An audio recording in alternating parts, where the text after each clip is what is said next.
اللهم صل على سيدنا محمد يا رب صل وسلم دائما ابدا على حبيبك. نبی صلی اللہ علیہ وسلم نے فرمایا ثلاث حق علی اللہ عونہم، 3 آدمیوں کی مدد اللہ نے اپنے ذمے لازم کر لی ہے. ایک وہ غلام جو اپنے آپ کو غلامی سے آزاد کروانا چاہتا ہے کہ مالک کو پیسے دوں اور میں آزاد ہو جاؤں، اللہ اس کے لیے پیسے کا انتظام کر دے گا، کیونکہ اللہ تو پہلے ہی چاہ رہے تھے کہ تو آزاد ہو. دوسرا، آپ صلی اللہ علیہ وسلم نے فرمایا وہ مجاہد جو اللہ کے راستے میں جہاد کرنے کے لیے نکلا ہوا، اللہ تو چاہ رہے ہیں کہ پہلے ہی زمین پر اللہ کا نظام آئے اور ظلم ختم ہو، تو ظلم کی آواز کے خلاف آواز اٹھا رہا ہے، تو جو کام اللہ چاہتے ہیں وہی تو بھی کر رہا ہے. اور تیسرا فرمایا وہ شخص جو برائی سے بچنے کے لیے نکاح کرنا چاہتا ہو، اللہ تو چاہتے ہیں زنا سوسائٹی سے ختم ہو، تو بھی نہ کرے زنا، تو تو وہی کر رہا ہے جو اللہ چاہتا ہے، اس لیے تو پیسے کما رہا ہے، تو اس کی مدد اللہ نے اپنے ذمے لازم کی. اس لیے علماء نے لکھا ہے جو نکاح کرنا چاہتا ہو اس کی بھی مدد کرو، کیونکہ تم اس کی مدد کرو گے تم گویا اللہ کی مدد کر رہے ہو، کیونکہ اللہ جو چاہ رہا ہے تم اللہ کو اللہ کے کام میں ہاتھ بٹا رہے ہو. اللہ کے کام میں کوئی نہیں ہاتھ بٹا سکتے، مجازاً ہمیں سمجھایا گیا وہ کام کر رہے ہو جس سے اللہ کیا ہو رہا ہے، خوش ہو رہا ہے. سمجھتے ہو کہ نہیں سمجھتے؟ تو اس لیے صبح پڑھائی کرو، شام کو کیا کرو. اب تو اتنے کمانے کے ذریعے، فری لانسنگ کے ذریعے کتنے کام ہو رہے ہیں، کتنی بزنس میں آسانیاں پیدا ہو گئی ہیں، اتنا کچھ ہے کہ جہاں آبادی ہو وہاں کوئی بھوک سے نہیں مرتا. تو جب آپ یہ کام کرو گے تو پھر کیا ہوگا، ایسا نہیں کہ ڈیفینس کے رشتے آنا شروع ہو جائیں گے، نہ نہ نہ. جب آپ کی ٹماٹر کی پہلی ریڈی ہوگی تو پتہ ہے کس کا رشتہ آئے گا؟ اس کا رشتہ آئے گا جس کا خود اپنا ٹماٹر کی ریڈی ہے، وہ اپنی بیٹی آپ کو دے دے گا کہ میرا بھی ٹماٹر کا کام ہے، میں ایک ریڈی میں اپنی 6 بیٹیوں کو کھلا رہا ہوں، تو یہ ایک ریڈی میں میری ایک بیٹی کو نہیں کھلا سکتا، تو ٹماٹر والا اپنی بیٹی آپ کو دے دے گا. یہ آپ کی پہلی شادی ہوگی. اس کے بعد پھر آپ کا کام ہمیشہ ٹماٹر والے، یہ تھوڑی کہ 20 سال پہلے جو ایک ریڈی لگاتا تھا آج بھی ایک لگا رہا ہے، جو 20 سال پہلے ایک ریڈی لگاتا تھا اب اس کی سبزی منڈی میں، وہ آڑتی ہوتے ہیں نا، آڑتی میں نے خود دیکھے ہیں، ہوائی بات نہیں کر رہا. ہمارے محلے میں ایک سبزی والا صبح و شام ریڈی سے سبزی بیچتا تھا، اس کے بعد اس نے ایک دکان بنائی، اس کے بعد کروڑوں روپے کا بزنس ہے. ایک آدمی کو ہم نے دیکھا چھوٹے موٹے اسکریپ کا کام کرتا ہے، پھر اس نے بڑھایا، آج اس کا کروڑوں روپے کا بزنس ہے. بزنس میں اللہ نے برکت رکھی ہے. تو ہمیشہ ایک ریڈی پہ تھوڑی رہو گے.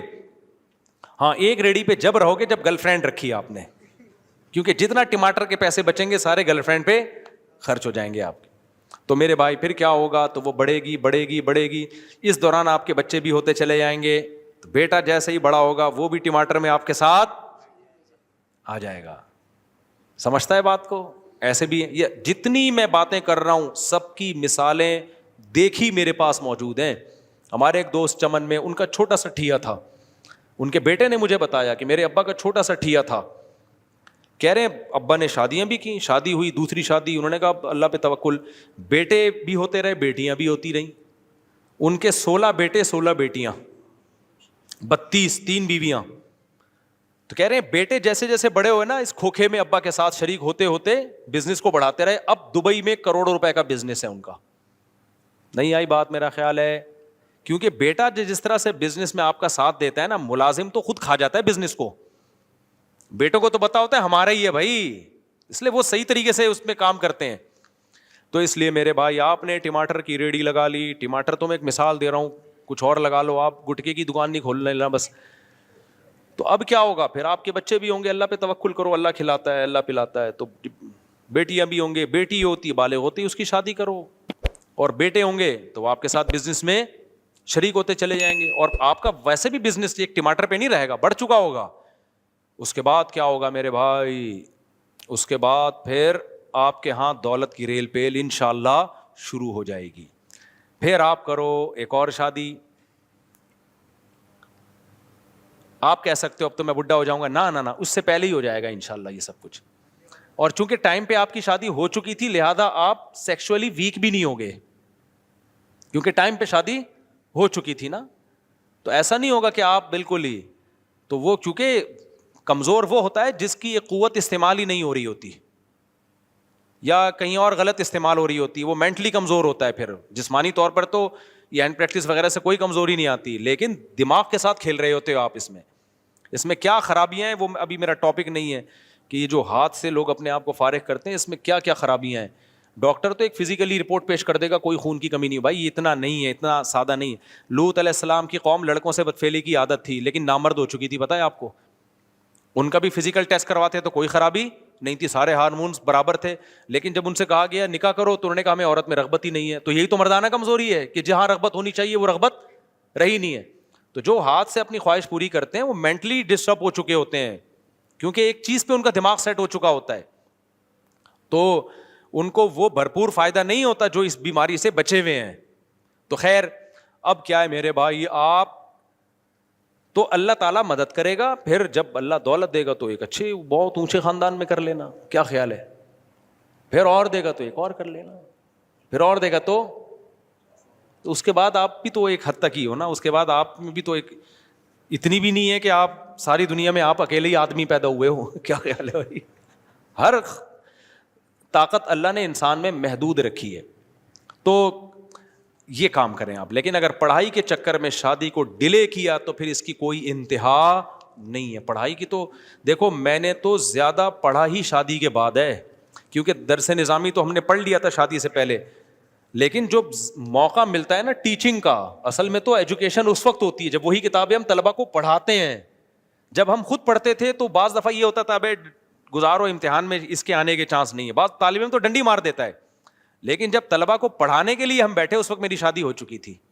میرا جو تدریس کا پہلا سال تھا, شادی بھی میری اسی سال ہوئی ہے. جب میں ٹیچر بنا ہوں نا تو پہلا دن جو میرا ٹیچنگ کا تھا میں میرڈ تھا وہ. تو اس وقت اصل میں میرا امتحان شروع ہونا. اب طلبا کو پڑھانا ہے تو پھر تو اسٹڈی لازمی کرنی پڑتی ہے انسان کو, اور ہر سبق کی اسٹڈی صحیح طرح سے کرنی پڑتی ہے. تو اصل تو محنت اس وقت شروع ہوئی جب ہماری شادی ہو چکی تھی. لیکن ہم نے پڑھایا, الحمدللہ پڑھا رہے ہیں اس وقت سے. ریسرچ کا کام کیا, تحقیقی کام کیا, بیانات کیے, دنیا میں ٹریولنگ بھی ہو رہی ہے, حج بھی ہو گیا, عمرے بھی ہو رہے, سارے کام. مرغیاں بھی پل رہی ہیں, بکریاں بھی پل رہی ہیں. پیسے میرے پاس نہیں ہوتے تھے, پیسے بھی آنا شروع ہو گئے. اچھا آپ لوگ تو کہہ رہے ہوں گے یوٹیوب تو آیا ہے نا, اس سے پہلے میں کیا کر رہا تھا.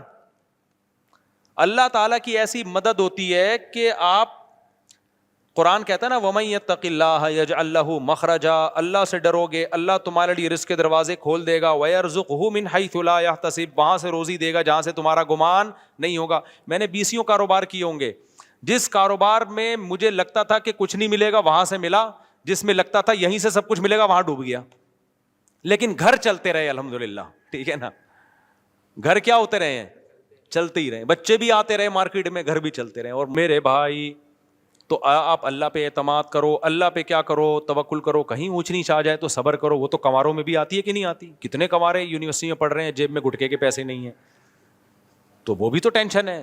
تو کبھی تو شادی کے بعد بھی آ سکتی ہے, وہ تو اللہ کے ہاتھ میں. اللہ چاہے گا تو شادی کے بعد ٹینشن دے دے گا, نہیں چاہے گا تو نہ بعد میں دے گا نہ پہلے دے گا. بس ایک آیت قرآن کی یاد رکھو, اللہ سورہ نور میں کہتے ہیں ان یکونوا فقراء یغنیہم اللہ من فضلہ, نکاح کرو فقیر ہوگے اللہ غنی کر دے گا, بس چھوڑ دو اللہ کے یہاں. سمجھ میں آ رہی ہے بات, اللہ پہ ڈال دو, ورنہ اس طرح مرے رہو سڑے رہو.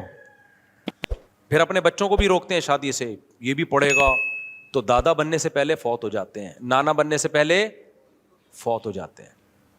خوشیاں ہی نہیں دیکھ, خالی پڑھائی تھوڑی ہے میرے بھائی سب کچھ. انگریز میں بڑے بڑے سائنسدان ہیں, جاپان سے زیادہ تھوڑی پڑھ سکتے ہو. حال دیکھو بیچاروں کا کیا ہو گیا. جو پڑھے لکھے ہیں ان کی بھی زندگیاں تباہ ہو گئی ہیں. اکیلے تنہائی, رینٹے بندہ آتا ہے ان کی بوڑھے سے بات کر کے تنہائی دور کرتا ہے. تو سب کچھ پڑھائی نہیں ہے میرے بھائی, نیچرل لائف کی طرف آؤ. دوسرا سوال مفتی صاحب, جتنی بدماش تنظیمیں ہیں وہ تو اپنے حق یا جیت کے لیے جان تک کی پرواہ نہیں کرتے, بس ایک دیندار لوگ ہی رہیں گے جنہیں دین و دنیا والا جتنا ذلیل کر دیا, حق چھیننا بڑوں کو گالیاں دیتی ہیں اپنی جان. اقرار حسن نے جو کام کیا وہ اسٹائل علماء کیوں نہیں کرتے. ابے بھائی یہ ایک بہت بڑی ٹینشن ہے, ہمیشہ نیگیٹو سوچتے ہیں لوگ. لوگ کہہ رہے ہیں اقرار الحسن نے جو کام کیا وہ علماء نے کیوں نہیں کیا. اگر یہ تو پھر سوال ہے, بعض کام علماء کر رہے ہیں وہ اقرار الحسن نے کیوں نہیں کیا. ہمارے ایک استاذ بڑی پیاری بات کہتے ہیں, ہم لوگ نیگیٹو بہت سوچتے ہیں. جو اچھا کر رہا ہے اس کو اپریشیٹ کرو, اس کو بنیاد بنا کے دوسروں کو برا بولو مت کہو. ایک آدمی نے کہا نا مفتی صاحب آپ 4 شادیوں میں بیان کرتے ہو, حضرت مفتی تقی صاحب تو آپ کے بڑے ہیں, وہ کیوں نہیں کرتے؟ میں نے کہا انہوں نے بہت سارے ایسے کام کیے جو ہم نہیں کر رہے بھائی. وہ بہت سارے ایسے, اتنا بڑا ادارہ وہ دارالعلوم کورنگی, اتنی خوبصورت ادارہ ہے وہ, جاؤ خدا کی قسم بانچیں کھل جاتی ہیں انسان کی. میں تو نہیں چلا سکتا ایسا ادارہ, میں تو اس کے 10واں حصہ بھی نہیں چلا سکتا. تو یہ جو منفی سوچ ہے نا, ہر وقت دوسروں کے کیڑے نکالنا بیٹھ کے, یہ بہت غلط عادت ہے. اور یہ ہمارے اسکالرز نے ہمیں اس کام پہ ڈالا ہے, کیڑے نکالتے رہو, وہ یہ نہیں کر رہا, وہ یہ نہیں کر رہا, وہ یہ نہیں کر رہا. سیاست دانوں میں نے بھی ہمیں اس پہ ڈال دیا ہے, مولوی یہ نہیں کر رہے, مولوی یہ نہیں کر رہے. بھائی جان آپ کے پاس کوئی پیکج ہے, آپ دے دو لوگوں کو, مولوی بھی کرنا شروع کر دیں گے وہ پیکج تو دو نا. ایک اسکالر ہے وہ مولوی یہ نہیں کر رہے, مولوی یہ نہیں کر رہے, انقلاب نہیں لا رہے. آپ کیا لا رہے ہو؟ آپ بھی تو باتیں ہی کر رہے ہو بیٹھ کے. کتنے لوگ ہیں فلسطین کے لیے, مولوی یہ نہیں کر رہے, مولوی یہ نہیں کر رہے. بھائی مولوی اگر کچھ کر رہا ہوگا تمہیں بتا کے تھوڑی کرے گا, وہ آپ سے جو ہو رہا ہے وہ آپ کر لو, اپریشیٹ بھی کرو, میں نے یہ کیا, لوگوں تم بھی یہ کر لو. تو اتنا ٹائم اپنی خوبیوں کو بیان کرنے میں نہیں لگتا جتنا دوسروں کی برائیوں میں لگ رہا ہے. جو اچھا کام کر رہا ہے اپریشیٹ کرو, ماشاء اللہ, ویل ڈن. یہ نہیں کہو یہ کر رہا ہے یہ نہیں کر رہا. یہاں جہاں آپ نے یہ کہا نا یہ نہیں کر رہا, تمہاری کھوپڑی میں نا گوبر بھرا ہوا ہے. اصل میں تم لوگوں کو سب کے خلاف کرنا چاہ رہے ہو. تو اقرار الحسن نے خاندانی کام کیا, بہت اچھی بات, اپریشیٹ کرو. یہ نہیں کہو مولوی یہ کیوں نہیں کر رہے, یہ پھر بہت لمبا, پھر بڑا مسئلہ ہو جائے گا. تو جو کام اچھا کر لیا اس میں کیا کیا, میں نے بھی تعریف ریکارڈ کروا دی. اقرار الحسن زندہ باد. شف والی پھونکوں والی سرکار کی پھونک کیا کر دی اس نے, نکال دی, بہت اچھا کام کیا. تو یہ بالکل ایسا ہی ہے جیسے ایک آدمی رات کو اٹھا, تہجد پڑھ رہا ہے, اللہ سے دعا مانگ رہا ہے, اے اللہ یہ سارے مزدور سو رہے ہیں, میں اکیلا تیرے سامنے اٹھ کے دعا مانگ رہا ہوں, میرے اس عمل کی لاج رکھ. اے اللہ میں نے بھی دن بھر مزدوری کی, میں بھی اتنا ہی تھکا تھا جتنا یہ تھکے ہیں, لیکن میں نے نیند قربان کی, انہوں نے قربان نہیں کی, دیکھ رہا ہے, میرے اس عمل کی لاج رکھ. ایک مزدور نے منڈی نکالی کمبل سے, بولا کم بخت تو اپنی خوبیاں بیان کر, ہمیں ہماری غیبتیں کیوں کر رہا ہے اللہ کے سامنے. بالکل یہی اسٹائل ہے. جیسے وہ اس مشہور اسکالر حنفیوں, جب بھی کوئی مسئلہ پوچھو نا, حنفیوں نے یہ کیا ہوا ہے. ابے تم سے کوئی پوچھ رہا ہے حنفیوں نے, کہ تم جو سوال پوچھا اس کا جواب دے دو یار. تم تو جو سوال پوچھا جا رہا ہے اس کا کیا کر دو, جواب دے دو. تم ہر بات گھما پھرا کے, اور کیا بھی نہیں ہوتا حنفیوں نے یہ وہی. تو کسی کو حنفیوں سے ایسی چڑ ہو گئی ہے, کسی سے چڑ ہو گئی ہے. وہ یہ جو آج میرا پورا بیان ہوا نا, بغض ہو جائے تو پر ہر چیز گھما پھرا کے وہیں لے کے جاتے ہیں لوگ. تو مولویوں سے میرے بھائی چڑ نہ کرو, کسی سے بھی چڑ نہیں کرو یار, کیا ضرورت ہے. ایک ماہر نفسیات ڈاکٹر ہیں, ان کا کلپ آیا بڑا اچھا, بڑی پیاری بات کی. اکثر وہ اچھی باتیں ہی کر رہے ہوتے ہیں. انہوں نے کہا کہ دیکھو ہمارے دماغ کی ایک مخصوص کیپیسٹی ہے. جیسے کولر کی انہوں نے ایک مثال دی کہ کولر میں اگر آپ پانی ڈالیں گے تو ایک وقت تک بھرے گا نا, وہ مزید پانی ڈالیں گے تو کولر بھی ٹینشن میں آئے گا کہ نہیں آئے گا. تو اس کا حل یہ کہ نل کا کھولو, کچھ پانی نکالو, پھر مزید کچھ پانی ڈالو. تو ہم بھی جو اسٹریس ہے نا ہمارے دماغ میں ایک حد تک تو ٹھیک ہے, حد سے زیادہ اسٹریس لینی ہے نا تو پرانی والی کو نکالنی پڑے گی. تو انہوں نے کہا مزید آپ نے کوئی ٹینشن لینی ہے نا تو یہ جو سیاسی جھگڑے آج کل چل رہے ہیں یہ والی ٹینشن نکالو, پھر مزید کوئی ٹینشن لے کر آؤ. جو آج کل سیاسی جھگڑے نہیں چل رہے, پھر ڈاکٹر نے کہا کہ اس وقت سب سے زیادہ اسٹریس میں اللہ تعالیٰ کے ہاں ساری قومیں اللہ کی مخلوق ہیں. کیا خیال ہے بھائی, ساری قومیں اللہ کی, اللہ چاہتا ہے کہ یہ قومیں آپس میں لڑیں. ماں باپ چاہتے ہیں کہ یہ میرے بھائی بیٹے آپس میں لڑیں کہ ایک کالا ایک گورا ہے, تو اللہ بھی نہیں چاہتا کہ مہاجر پٹھان سے لڑے, پٹھان پنجابی سے لڑے, پنجابی سرائکی سے لڑے, کیونکہ سب اللہ کی مخلوق ہیں. الخلق عیال اللہ, حدیث میں آتا ہے مخلوق ایسے جیسے اللہ کا خاندان. تو اللہ بھی نہیں چاہتے. جب آپ اس قوم پرستی پہ لڑ کے مرو گے تو اللہ کہتا ہے تو بری موت مرا ہے, تو میرے پاس تیرے لیے کوئی ٹھکانہ نہیں ہے. اب اپنی قومی لیڈر سے اجر مانگ, قومی لیڈر سے اجر مانگ, وہ کچھ بھی نہیں دے گا آپ کو. وہ 4 دفعہ قبر پہ آگے پھول چڑھائے گا, فاتحہ پڑھے گا, اس کے بعد بھول جائے گا. بڑے لوگوں نے ہٹلر کے لیے کتنے لوگوں نے جانیں دی تھی نا, کیا کیا ہٹلر, خود بھی آخر میں گولی مار کے مرا ہے.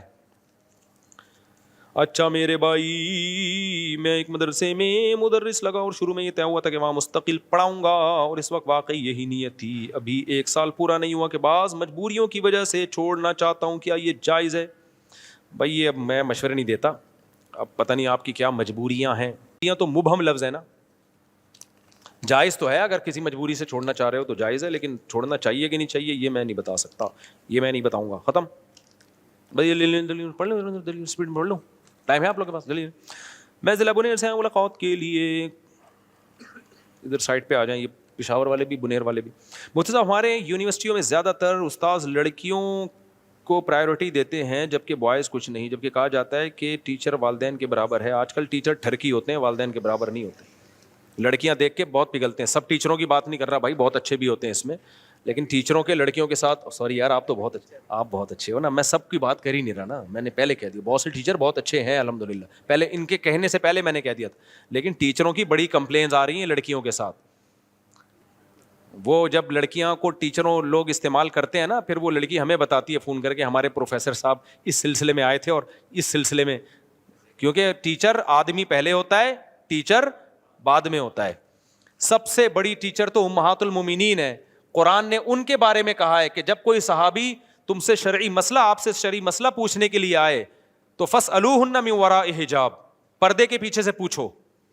اور امہات المومنین کو کہا گیا کہ آپ نے جواب جو دینا ہے تو آواز میں نرمی نہیں پیدا کرنی ہے, ٹو دا پوائنٹ جواب ہو بس. وہاں جب یہ حفاظت کی جا رہی ہے تو یونیورسٹیوں میں خام خواہ ایک فرض کر لیے ٹیچر چونکہ ہمارے باپ کی طرح ہیں تو یہ لڑکیوں کو جوان ایک ایک نمبر کے ٹھرکی پروفیسر یونیورسٹیوں میں پڑے ہوئے ہیں. سارے نہیں ہیں میں مانتا ہوں, لیکن بہت سے ٹھرکی, اور کتنی لڑکیوں کی زندگیاں برباد کی ہیں. ایسے کیسز ہیں میرے پاس, 2 سال ٹیچر چھپ کے نکاح کیا اپنی شاگرد سے, 2 سال تک اس کو طبیعت سے استعمال کرتا رہا ہے, ماں باپ کو پتہ ہی نہیں ہے. ماں باپ کہہ رہے ہیں ٹیچر ہیں, ایکچولی کیا ہے, تو تمہارے ماں باپ ہی سالے غیرت نہیں ہے. تو پھر جب شادی ہونے کا ٹائم آیا تو طلاق دے دی کہ چلو, وہ بھی نیک ٹیچر کی بات کر رہا ہوں, طلاق دے دی. اب وہ لڑکا سمجھ رہا ہے کنواری بیوی ہے, وہ کنواری مماری نہیں ہوتی بعض دفعہ. اب ایسا نہ ہو کسی اب یونیورسٹی کی لڑکیوں پہ کوئی شادی ہو تو شک کرنا شروع کر دیں. شک جائز نہیں کسی کے بارے میں. بہت ساری لڑکیاں ہوتی ہیں پاکیزہ ہوتی ہیں, وہ اپنے آپ کو بچا کے رکھتی ہیں. بہت سارے ٹیچر بھی پاکیزہ ہوتے ہیں, لیکن بہت سارے تھرکی بھی ہوتے ہیں. اچھی اچھی لڑکیوں کی زندگیاں خراب کی ہیں. مرد جب لڑکی کو دیکھتا ہے نا تو بہت کم چانسز ہیں کہ اس کے دل میں فحش خیالات نہ آئیں, بہت کم چانسز ہیں. تو اب تو بہاولپور یونیورسٹی کا جو حال سامنے آیا, اسلامک یونیورسٹی ہے, تو غیر اسلامک ہوتی تو پتہ نہیں کیا ہوتا. اس لیے میرے بھائی اپنے بچیوں کو یونیورسٹی نہیں بھیجو, پڑھاؤ, گھر میں پڑھاؤ. میں تو کھلے عام یہ بات کہتا ہوں, یونیورسٹی سے ایجوکیشن کم آئے گی, اخلاق ایسے برباد ہوں گے نا اس کے. ہاں وہ پڑھائیں جو 100% نگرانی کر رہے ہیں. میں ایسے لوگوں کو بھی جانتا ہوں, بچی کو خود یونیورسٹی چھوڑ کر آتے ہیں, جیسے ہی کلاس ختم ہوئی لے کر آ گئے. اتنے حوصلہ ہے تو پڑھاؤ, ہم پڑھائی کے خلاف نہیں ہیں, لیکن اتنا ٹائم آج کوئی دے ہی نہیں رہا اپنی اولادوں کو. تو آپ اگر اس طرح سے بھیجو گے نا, جو کمپلینز ہیں اچھے اچھے شریف گھرانوں کی, دیکھو صرف اتنا نہیں ہوتا کہ بوائے فرینڈ بنے گا اور دوستیاں ہوں گی, نہ, سب سے پہلے اس کے اخلاق خراب ہوں گے.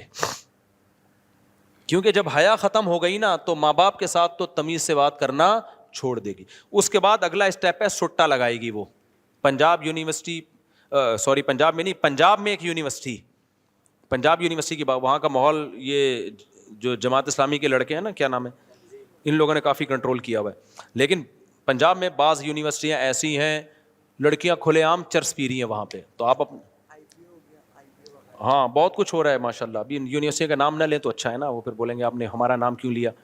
تو کراچی میں بھی ہیں یونیورسٹیاں جہاں لڑکیاں کیا کر رہی ہیں, پٹھانوں کا کتنا اچھا فیملی سسٹم ہے پشاور میں, سب برباد ہو رہا ہے یونیورسٹیوں میں. ان کو ہوش ہی نہیں ہے. باپ ہوگا تبلیغ میں سال کے لیے گیا ہوا ہوگا, اور حضرت مختار الدین شاہ صاحب دامت برکاتہم کتنے بڑے بزرگ ہیں اللہ والے, حضرت شیخ الحدیث کے خلیفہ, ان کی خانقاہ میں بیٹھا ہوگا, اللہ اللہ کر رہا ہوگا, سلوک کے منازل طے کر رہا ہوگا. ان کو پتہ نہیں ہوگا میری بیٹی یونیورسٹی میں کیا کر رہی ہے, پتہ نہیں ہوگا, کیونکہ بچیوں کو تو پڑھانا ہے نا. اب وہ یونیورسٹی میں کیا حال ہو رہا ہوگا نہیں پتا ہوگا بیچاروں. وہ سمجھتے ہیں اتنے نیک, وہ تو جب معاملہ ہاتھ سے نکلتا ہے تو برباد ہو جاتا ہے معاملہ. اسی وجہ سے جامعۃ الرشید غزالی یونیورسٹی بنا رہا ہے کہ بلشیوں نے اس یونیورسٹی تو جانا ہی ہے, تو ان کو کوئی ڈھنگ کی یونیورسٹی تو دے دو جہاں پڑھائی ہو اور ماحول اسلامی ہو.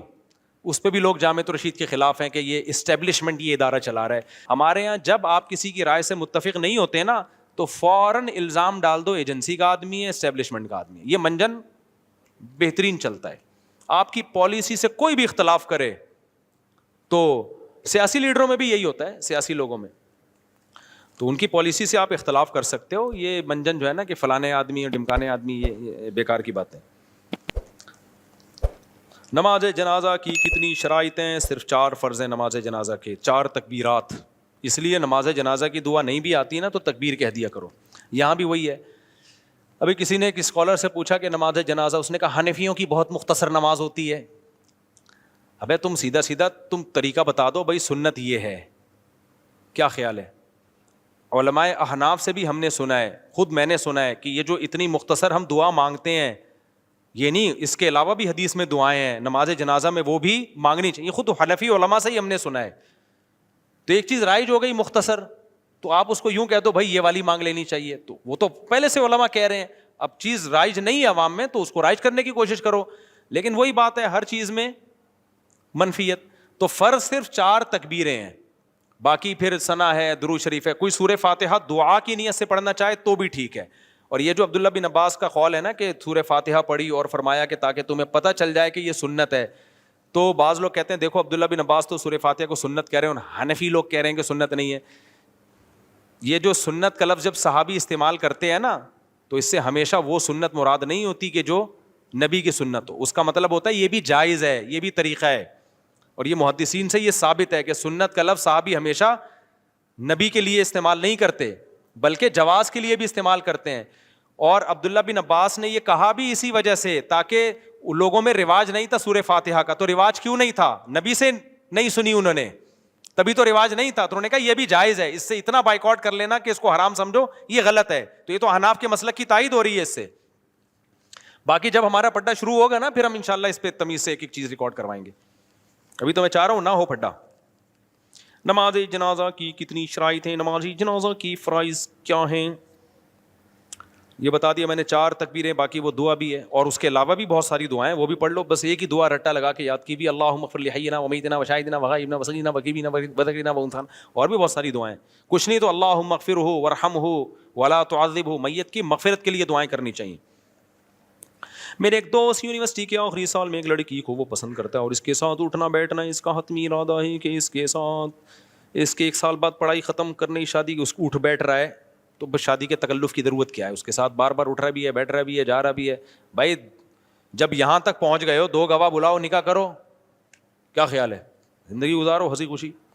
ایسی صورت میں یہ کہتا ہوں لڑکی کی ماں باپ کی بھی اجازت ضروری نہیں ہے, کیونکہ ماں باپ نے اتنا لڑکی کو اختیارات کیوں دیے کہ بوائے فرینڈ کے ساتھ گھومے؟ جب اتنا کر دیا ہے تو بوائے فرینڈ بنانے سے پہلے اس نے آپ سے نہیں پوچھا, اب نکاح سے پہلے بھی نہیں پوچھے گی وہ.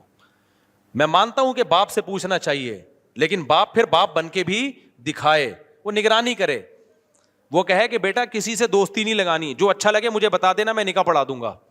دوستی لگانے کی اجازت دے دی, اب نکاح پڑھانے میں کہہ رہے ہیں کہ میری غیرت کے خلاف ہے کہ تم میری مرضی کے بغیر شادی کرو. تو تمہاری غیرت کے یہ خلاف ہے کہ لڑکا اس کے ساتھ اٹھ بیٹھ رہا ہے صبح شام. تو یہ سمجھ میں آنے والی باتیں نہیں ہیں. تو ایسی صورت میں بھائی دونوں نکاح کرو ایسی کی تیسی, اور کورٹ میرج کرو. پھر میرے پاس آتے ہیں لڑکی کو بھگا کے لے آتے ہیں, آپ شادی کرا دو. پاگل ہوں میں؟ جاؤ عدالت میں جاؤ, کل پکڑا جائے گا میرے پر ڈالے ان نے بولا تھا. ایسا ہوتا ہے, بولے ان نے بولا تھا. میں اپنی شادی میں بھاگا ہوا تھا, تمہاری شادیوں میں کیا کروں گا میں؟ جب میں نے شادی میں تو بھاگ گیا تھا, میرے تو بڑا خطرہ تھا, بندوق نکلی ہوئی تھی میرے اوپر. ترکی سے جماعت آئی ہے, مولانا سے ملنا چاہتی ہے, وہ مل لیا میرے خیال میں. مولانا جوان بندے کو شادی کے بعد جماعت میں 7 ماہ کے لیے جانا جائز ہے؟ بیوی کو لے کے جائے یار, بیوی کو لے کے جایا کرو جماعت میں جب اپنے ساتھ جاؤ, خاندانی ہونے کی علامت ہوتی ہے. 7 ماہ کے لیے جاؤ لیکن بیگم کو ساتھ لے کے جاؤ. اگر وہ کہیں کہ اس کے قواعد پورے نہیں ہو تو پہلے یہیں اس کے قواعد پورے کرا دو, پھر لے کے جاؤ. وداؤٹ بیوی کہیں بھی نہیں جاؤ لمبے عرصے کے لیے. ابھی مجھے 1 مہینے کے لیے بلا رہے تھے کسی ملک میں, 15-20 دن کے لیے, تو میں چلا جاتا ہوں. 1 مہینہ 1.5 مہینہ میں نے بولا جاؤ, بیگم کا بھی ویزا دیتے تو ہم آئے گا, ورنہ میں پاگل ہوں, میں 1.5-2 مہینے میں.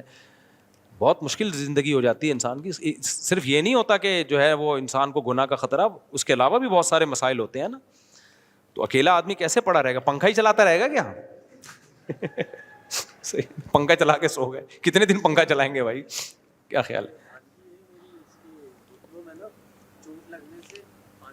اچھا اللہ تعالیٰ شفا عطا فرمائے, دل سے دعا ہے بھائی, اللہ تعالیٰ دل سے دعا ہے, اللہ شفا.